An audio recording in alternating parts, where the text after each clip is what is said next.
Selamat datang di video pembelajaran MTS LKMD GT. Nah, kali ini kita bakal membahas tentang kerajaan Islam yang ada di Pulau Sumatera.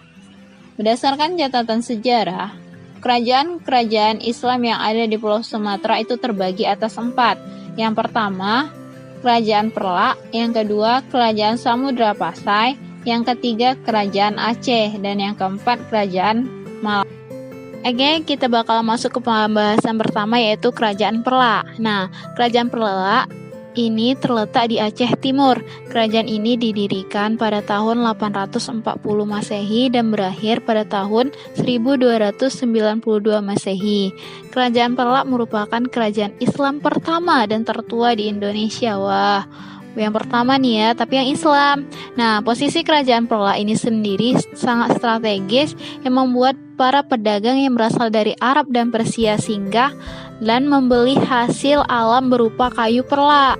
Nah, asal-usul nama Kerajaan Perlak ini sendiri juga berasal dari nama kayu yang terletak di Perlak. Kayu ini sendiri merupakan kayu dengan kualitas terbaik yang bagus untuk dijadikan bahan pembuatan kapal. Nah, para pedagang tadi yang singgah di Perlak akhirnya memutuskan menetap dan menikah dengan beberapa orang penduduk pribumi.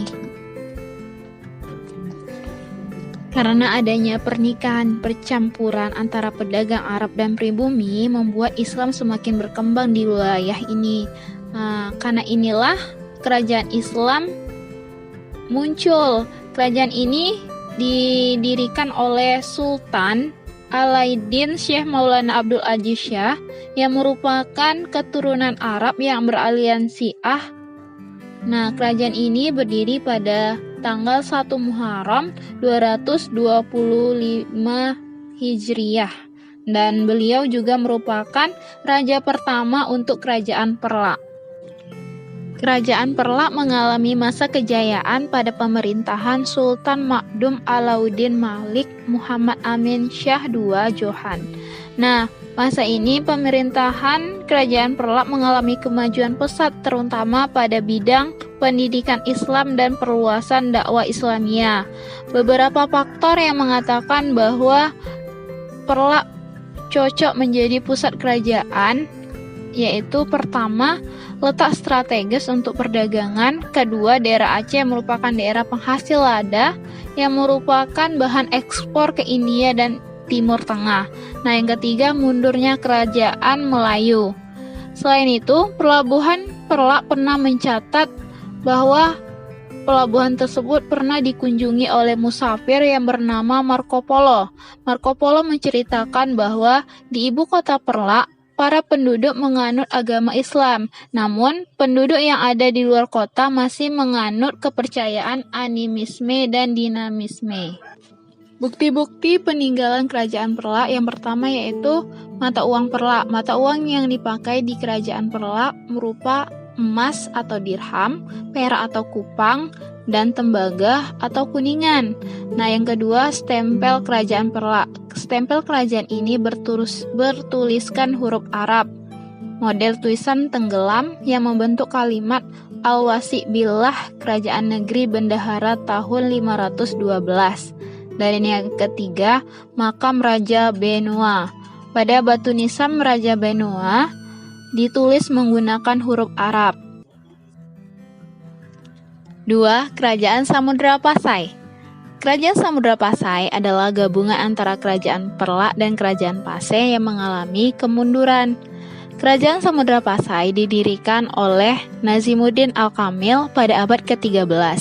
Nazimuddin Al-Kamil merupakan laksamana laut dari Mesir. Beliau memiliki tujuan utama yaitu untuk dapat menguasai hasil perdagangan rempah-rempah dan lada. Setelah beliau berhasil mendirikan kerajaan, beliau mengangkat Meruah Silu sebagai raja pertama. Setelah naik tahta, Meruah Silu berganti nama dan bergelar Sultan Malik Al-Saleh. Nah, berikut ini adalah beberapa raja yang pernah menjadi pemimpin di Kerajaan Samudra Pasai. Yang pertama, Sultan Malik Al-Saleh. Sultan Malik As-Saleh merupakan raja pertama bagi Samudra Pasai. Yang kedua, Sultan Muhammad atau Sultan Malik Al-Tahir I. Nah, pada masa beliau ini, Samudra Pasai mengalami masa keemasan dikarenakan Samudra Pasai menjadi pusat perdagangan dan persebaran agama Islam. Nah, yang ketiga, Sultan Malik At-Tahir II. Yang keempat, Sultan Zainal Abidin. Namun pada masa beliau, Samudra Pasai mengalami keruntuhan dikarenakan Samudra Pasai berhasil ditaklukkan oleh Portugis. Bukti-bukti peninggalan kerajaan Samudra Pasai yaitu pertama, batu nisan Sultan Malik As-Saleh. Adanya nisan Sultan Malik As-Saleh menandakan bahwa Islam masuk ke Nusantara sekitar abad ke-13. Batu nisan tersebut berasal dari Gujarat, India. Yang kedua, stempel kerajaan Samudra Pasai. Nah, yang ketiga, naskah surat Sultan Zainal Abidin. Dan yang keempat, adanya catatan perjalanan Ibnu Battuta. Menurut Battuta, pada tahun 1345, Samudra Pasai merupakan kerajaan dagang yang makmur dengan lada sebagai komoditi utamanya. Oke, baiklah, cukup sekian materi pembelajaran kita kali ini. Assalamualaikum warahmatullahi wabarakatuh.